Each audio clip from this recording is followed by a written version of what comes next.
Breaking tonight, we are following two major stories. There are serious questions for Joe Biden this evening following the publication of emails allegedly belonging to his son Hunter that contradict or seem to the nominee's insistence the two never discussed business dealings with Ukraine. Cycle tradition of an October surprise possibly being fulfilled tonight by the allegation that Joe Biden may have had a meeting. He has vehemently denied. The Biden campaign still denies it tonight, but emails allegedly from his son Hunter Biden say the meeting was at least being set up. This about Hunter Biden and a powerful Ukrainian businessman. We're looking into this story, but we have Fox team coverage tonight. Howard Kurtz tells us how social media is dealing with what many are saying, censoring this story. But first, senior political correspondent Mike Emanuel has the specifics. What do we know, Mike? Well, Brett, good evening. An explosive story at a critical stage in this presidential campaign. Newly released emails allegedly from Joe Biden's son Hunter's computer, leading to Capitol Hill investigators starting a probe. The Senate Homeland Security Committee is now investigating a hard drive brought forward by a whistleblower. An attorney for Rudy Giuliani tells Fox News a computer repairman came forward with a laptop and hard drive that he says belonged to Hunter Biden. He claims that it was dropped off at his shop and never picked up. Fox is told it had an estimated 40,000 emails, 1,000 text messages, and salacious photos and videos of the former vice president's son. Now Senate investigators are working with the whistleblower to confirm the information. He is legally blind, uses a monocle to do his job, and cannot confirm it was Hunter who dropped off the laptop. I saw stuff, and I was concerned. I was concerned that somebody might want to come looking for this stuff eventually, and I wanted it out of my shop. And the stuff were images, or the stuff was text, emails? A little bit of both.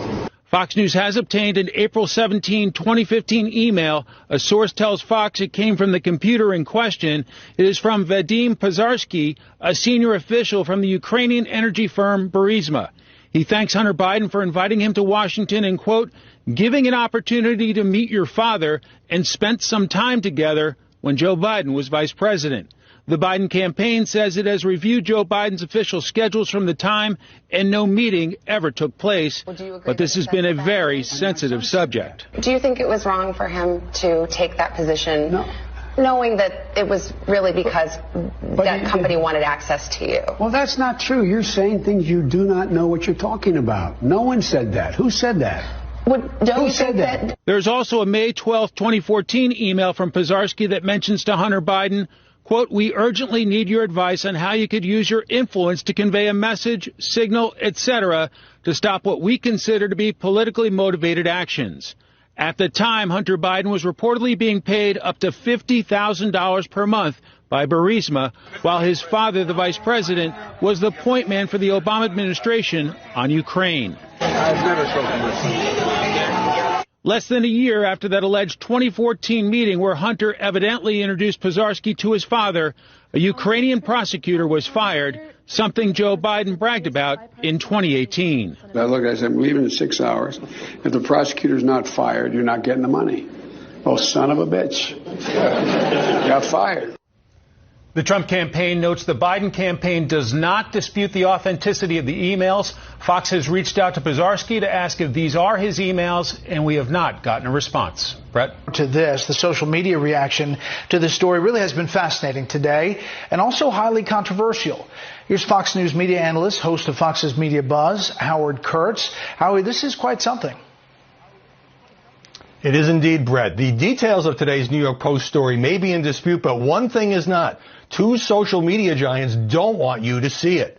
After the tabloid disclosed emails indicating a meeting between Biden's father and that energy executive in Ukraine, Facebook said it would limit the story's distribution while an outside fact checker reviewed it, which is done, quote, if we have signals that a piece of content is false. Now, Twitter is resorting to outright censorship, blocking its users from sharing the Post piece even through direct messages. The Post saying late today that Twitter has now locked its account by arguing that the paper has violated its rules against sharing hacked material. That's a quote. Now, this will fuel criticism by President Trump and many others that Facebook's Mark Zuckerberg and Twitter chief Jack Dorsey have acknowledged that their companies are accused of being biased against the right. Some top reporters who challenged the document obtained by Rudy Giuliani, as Mike mentioned, are taking heat from the left. New York Times' Maggie Haberman said the sketchy story left unclear when Giuliani obtained the document. Politico's Jake Sherman added, yep, and how did Rudy get it? Liberal Times columnist Michelle Goldberg responded, you're really going to help Giuliani and Steve Bannon launder this bull through the news cycle? Senator Ted Cruz today accused Twitter of an obvious and transparent attempt to influence the election and of hypocrisy for allowing shoddier stories about other politicians. A top producer for MSNBC's Lawrence O'Donnell tweeted, no one should link to or share the New York Post report, but such efforts may be backfiring, bringing even more attention to this story, Brett.